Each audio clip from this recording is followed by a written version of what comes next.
Atos 11. Os apóstolos e os outros seguidores de Jesus em toda a região da Judéia souberam que os não-judeus também haviam recebido a palavra de Deus. Quando Pedro voltou para Jerusalém, aqueles que queriam que os não-judeus fossem circuncidados o criticaram, dizendo: Você ficou hospedado na casa de homens que não são circuncidados e até tomou refeições com eles? Então Pedro deu um relatório completo de tudo o que havia acontecido desde o começo. Ele disse: Eu estava na cidade de Jope e lá, enquanto estava orando, tive uma visão. Vi uma coisa parecida com um grande lençol, que baixou do céu, amarrado pelas 4 pontas, e parou perto de mim. Eu olhei para dentro daquilo com atenção e vi animais domésticos, animais selvagens, animais que se arrastam pelo chão e aves.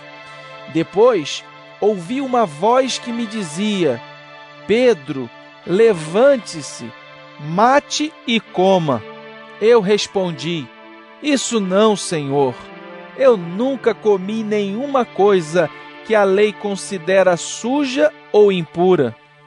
Então a voz falou de novo do céu: Não chame de impuro aquilo que Deus purificou. Isso aconteceu 3 vezes, e depois tudo aquilo voltou para o céu. Justamente naquela hora, 3 homens que tinham sido mandados de Cesareia para me buscar chegaram à casa onde eu estava hospedado. E o Espírito de Deus me disse que fosse com eles, sem duvidar. Estes 6 irmãos da cidade de Jope também foram comigo, e todos nós entramos na casa de Cornélio. Então ele nos contou como viu na casa dele um anjo em pé, que lhe disse: Mande alguém a Jope para buscar Simão, que também é chamado de Pedro. Ele vai dizer como você e toda a sua família podem ser salvos.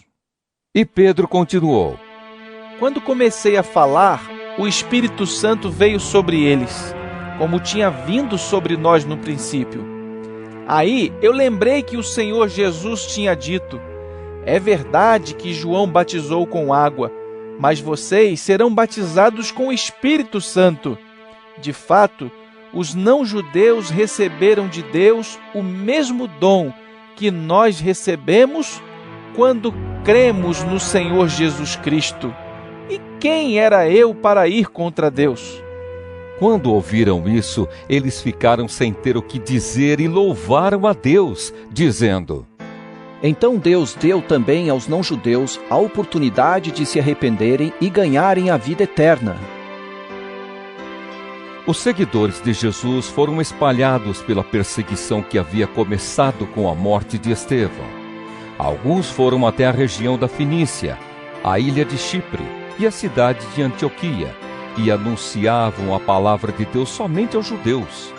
Mas outros, que eram de Chipre e da cidade de Cirene, foram até Antioquia e falaram também aos não-judeus, anunciando a eles a boa notícia a respeito do Senhor Jesus.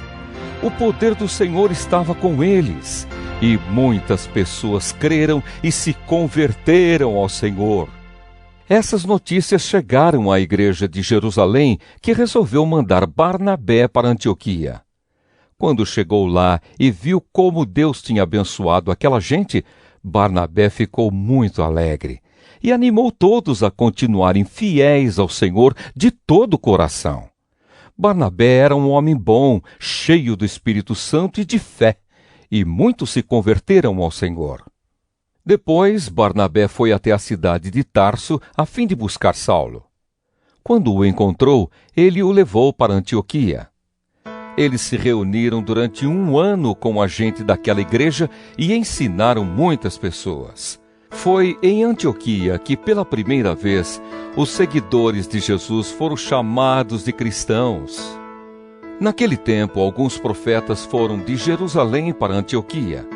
Um deles, chamado Ágabo, levantou-se e, pelo poder do Espírito Santo, anunciou: haverá uma grande falta de alimentos no mundo inteiro.